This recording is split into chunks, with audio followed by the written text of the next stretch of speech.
What if everything you're being told about Trump's political control is completely backwards?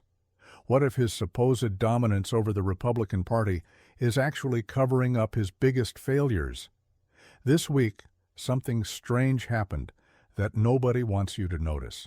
Trump threatened 5 Republican senators, said they should never be elected again. The official story? They dared to limit his war powers in Venezuela. But here's what doesn't add up. Hours later, when House Republicans had the chance to override Trump's vetoes, some lawmakers suddenly changed their votes. They got terrified of Trump's wrath, according to multiple sources. Why would successful politicians be scared of a president who just got embarrassed by his own senators? And why won't anyone talk about what happened in that closed-door meeting with oil executives the same day? One GOP member privately admitted they were afraid of poking the bear. Another said there's not much room for independence anymore. But that's not even the most revealing part of Trump's week. The same day Trump was threatening his own party, he sat down with America's biggest oil executives to pitch his Venezuela investment plan. These are the people who were supposed to pour $100 billion into his oil empire strategy. ExxonMobil's CEO looked Trump in the eye and delivered a brutal verdict. It's uninvestable. You're witnessing the collision of Trump's intimidation politics with cold economic reality. While he's bullying senators into submission, the business world is rejecting his most ambitious international project. And the timing couldn't be worse.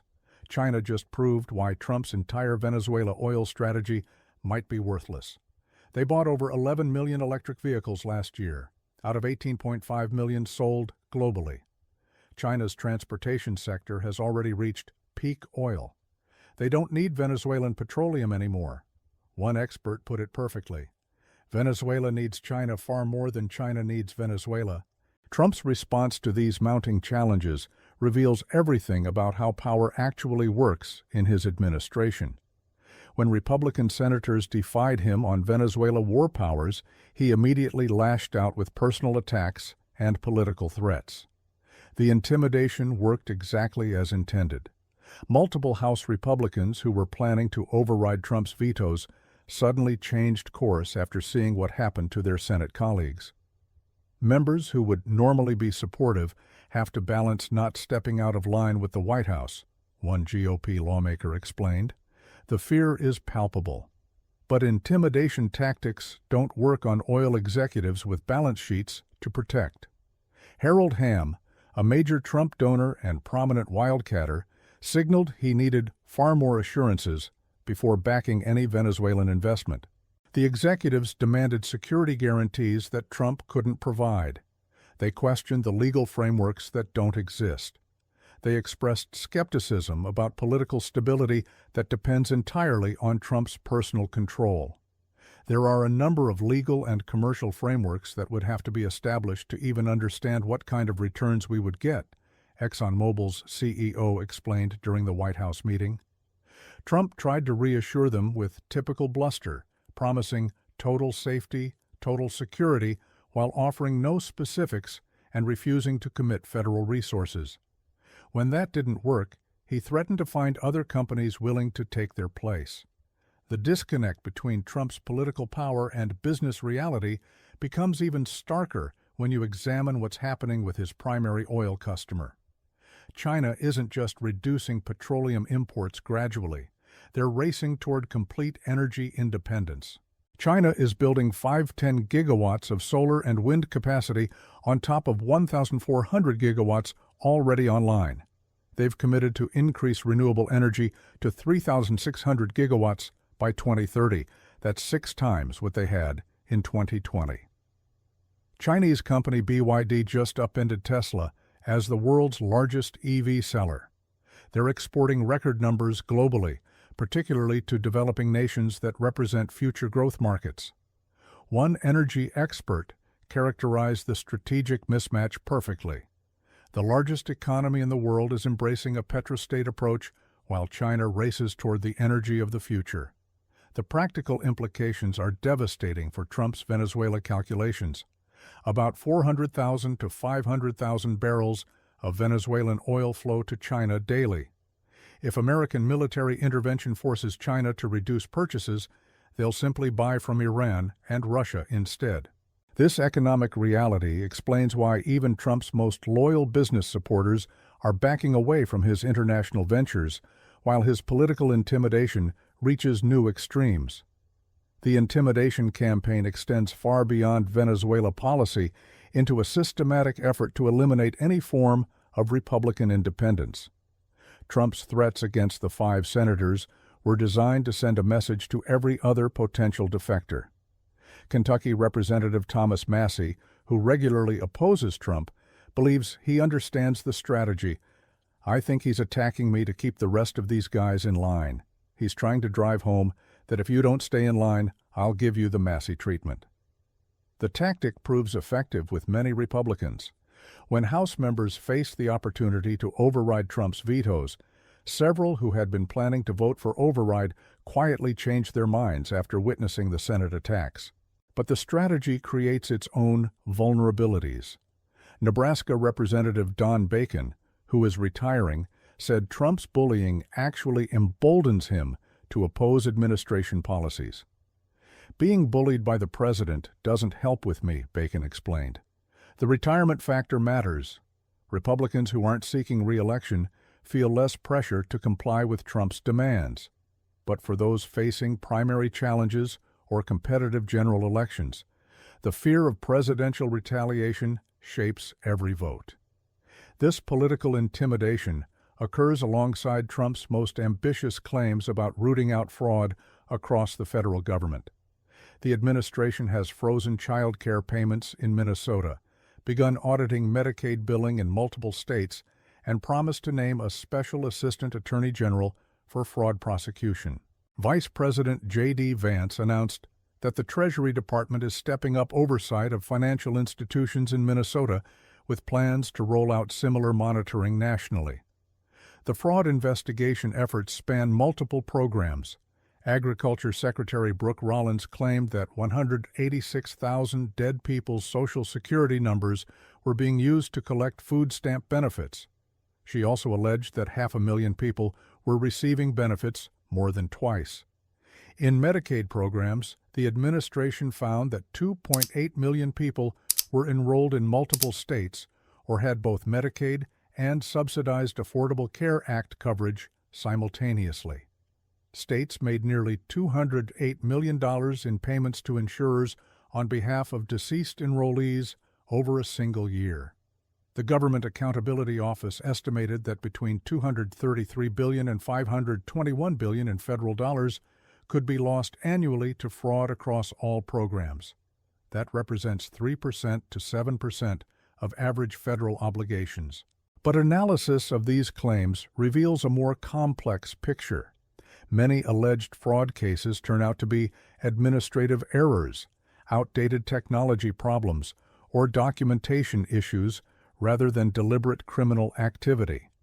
The Minnesota child care investigation that triggered nationwide payment freezes began with a 42-minute video from a conservative content creator. Despite no conclusive evidence of fraud, the administration used the allegations to rescind Biden-era rules and implement stricter verification requirements.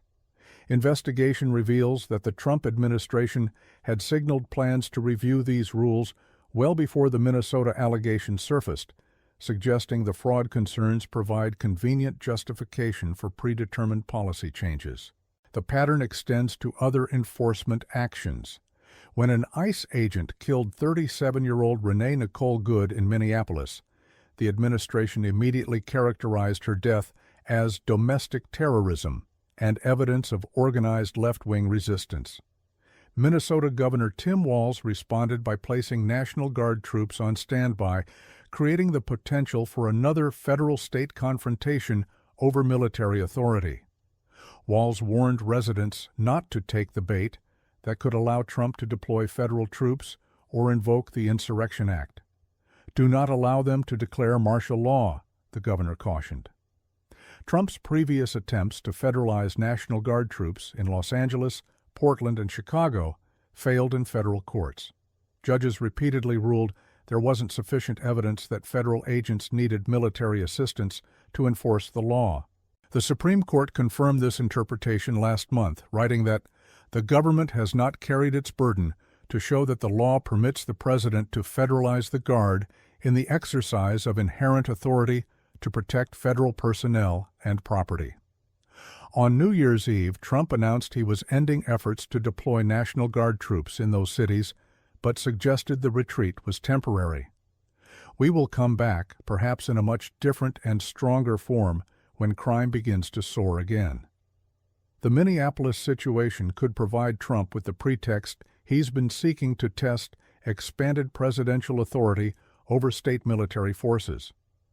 Unlike previous attempts involving crime statistics that governors disputed, this case involves a specific incident that generated public protests. Walz's preparation of state National Guard troops creates the possibility of competing authorities trying to maintain order during the same crisis, a scenario that legal experts warn could lead to constitutional confrontation. The governor emphasized that any troops he deploys would be our National Guard troops, who are teachers in your community, business owners, construction professionals. This contrasts sharply with Trump's vision of federal forces imposing order on resistant local populations. Minneapolis Mayor Jacob Frey echoed Walz's concerns about federal intervention. They want an excuse to come in and show the kind of force that will create more chaos and more despair. Now, the pattern becomes clear. What initially appeared as Trump's overwhelming political dominance reveals itself as a complex system of intimidation, economic miscalculation, and institutional resistance. The evidence shows that Trump's power operates through very specific channels. He can intimidate Republican politicians seeking re-election into compliance through threats of primary challenges and social media attacks. This creates the appearance of unified party control. But this same intimidation fails completely when applied to business leaders with fiduciary responsibilities to shareholders. Oil executives reject his Venezuela investment proposals regardless of political pressure because their professional survival depends on sound financial decisions, not political loyalty. International market forces prove even more resistant to presidential intimidation. China's transition to electric vehicles proceeds according to technological and economic logic that American political pressure cannot reverse. The fundamental shift away from petroleum dependency undermines the entire strategic premise of Trump's oil empire approach. Legal and constitutional constraints provide another check on presidential power. Federal courts have consistently blocked Trump's attempts to federalize National Guard troops without proper justification. The Supreme Court's recent ruling confirms that presidential authority has limits even in domestic security matters. The fraud investigation campaigns reveal how administrative power can be weaponized for political purposes while maintaining the appearance of legitimate law enforcement. The pattern of announcing sweeping investigations based on limited evidence serves to justify predetermined policy changes rather than respond to demonstrated problems. Understanding this system explains why Trump's responses follow predictable patterns. When faced with business rejection of his Venezuela strategy, he threatens to find replacement companies. When confronted with Republican senatorial defection, he issues political death sentences. When challenged by state governors, he hints at federal military intervention. These responses reflect not strength, but the limitations of intimidation as a governing strategy. Each threat must escalate to maintain effectiveness, but escalation eventually reaches points where the costs exceed the benefits for those being threatened. The business community's rejection of his oil investment proposals signals that economic rationality provides a firewall against political pressure. Republican senators' willingness to defy him on war powers, despite personal consequences, demonstrates that constitutional principles sometimes overcome political fear. State governors' preparation for federal confrontation shows that institutional resistance can be organized and effective even against expanded presidential authority. The ultimate revelation is that Trump's political control, while real and extensive, operates within boundaries imposed by economic reality, legal constraints, and institutional resistance. His power depends on others' willingness to comply, and that willingness has limits. The appearance of overwhelming dominance obscures a more complex reality where different types of power face different types of constraints. Political intimidation works on elected officials seeking career advancement. It fails against business leaders answerable to shareholders, judges bound by constitutional interpretation, and international markets driven by technological change. This analysis explains both Trump's successes and failures, his areas of genuine influence, and the walls he cannot break through. It reveals why some threats succeed while others fail, and why the exercise of presidential power in one domain doesn't necessarily translate to success in others. The broader implication is that American democratic institutions, market mechanisms, and international relationships provide multiple sources of constraint on executive power. No single leader can control all these systems simultaneously, regardless of political skill or institutional authority. Understanding these dynamics is essential for assessing not just Trump's presidency, but the broader question of how power operates in complex democratic societies where multiple institutions, interests, and constraints interact to limit any single actor's ability to achieve total dominance.